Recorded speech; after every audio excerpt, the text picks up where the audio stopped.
Morning friends, চলে এসেছি আবার একটা নতুন ব্লগে।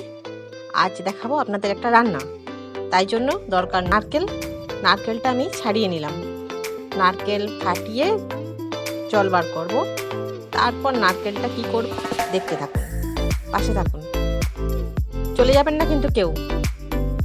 নারকেল ফাটানো হয়ে গেছে, দেখছেন গোল্ডি কি করছে, এই দেখুন সারাক্ষণ আমার পেছন পেছন ঘোরে, আমার বডিগার্ড। কেউ ওর মাকে কোনো হার্ম করতে পারবে না। দুটো নারকেল ভেঙে নিয়েছি, নিয়ে নারকেলগুলো আমার হাজব্যান্ড কুচিয়ে দিয়েছে। এবার ওটাকে পিষে নেব মিক্সিতে।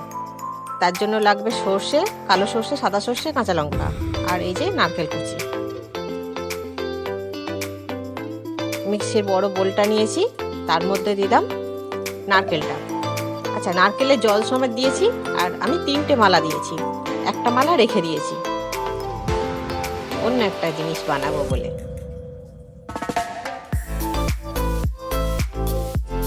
সবটা নারকেল ঢেলে দিলাম।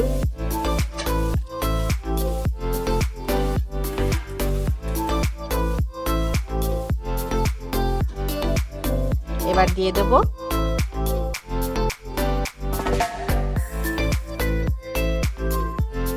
ওই যে সাদা সর্ষে, কালো সর্ষে আর কাঁচা লঙ্কা। আপনারা ঝাল যে যেমন খাবেন সে তেমন ভাবে দিয়ে দেবেন, কোনো প্রবলেম নেই। এটা একটা মনে হয় নতুন ধরনের রেসিপি, আপনারা কেউ খেয়েছেন কিনা জানি না। আচ্ছা, আর এই যে পিষে নেব, আর ছোটো ছোটো করে আলু আমি কেটে ভেজে নিয়েছি, মিক্সিতে পিষে নেব। পেশা হয়ে গেছে আমার, এই যে, আর আলু ভেজে রাখা আছে।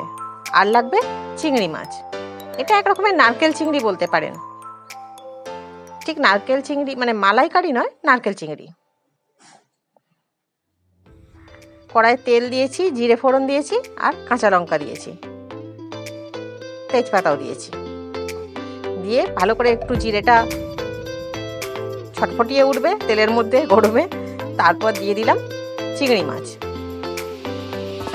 চিংড়ি মাছগুলো হালকা ভেজে নেব, জাস্ট 1 মিনিট।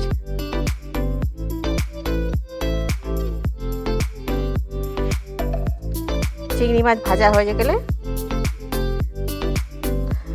আচ্ছা, যারা আমার ভিডিওটা দেখছেন, যারা আমাকে সাবস্ক্রাইব করেছেন, তাদের অসংখ্য অসংখ্য ধন্যবাদ, তাদের অনেক ভালোবাসা। আর যারা এখনো সাবস্ক্রাইব করেননি কিন্তু আমাকে ভিডিওটা দেখছেন আমার, আর ভালো লাগছে, আমাকে নিশ্চয়ই একটু একটু ভালো লাগছে, তারা প্লিজ সাবস্ক্রাইব করে নেবেন। আর আমার রেসিপি ভালো লাগলে একটা লাইক করে দেবেন প্লিজ। লাইক করতে কি এত বলুন তো কষ্ট, একটা লাইক করলে তো আমরা উৎসাহ পাই, একটু কিছু আরো রেসিপি আনতে পারি। আপনারা একটা প্লিজ লাইক করে দেবেন। আর আমি চিংড়ি মাছটা নেড়ে নিয়েছি ভালো করে।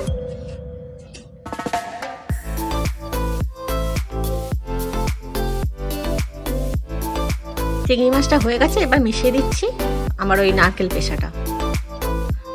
ভালো করে মিশিয়ে দিয়ে নেড়ে নেব।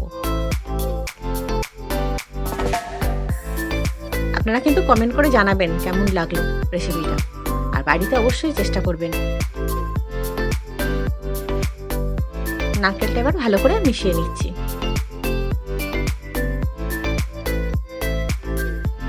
নারকেলটা দেওয়ার পর নরম আছে চিংড়ি মাছটাকে ভালো করে কষাতে হবে।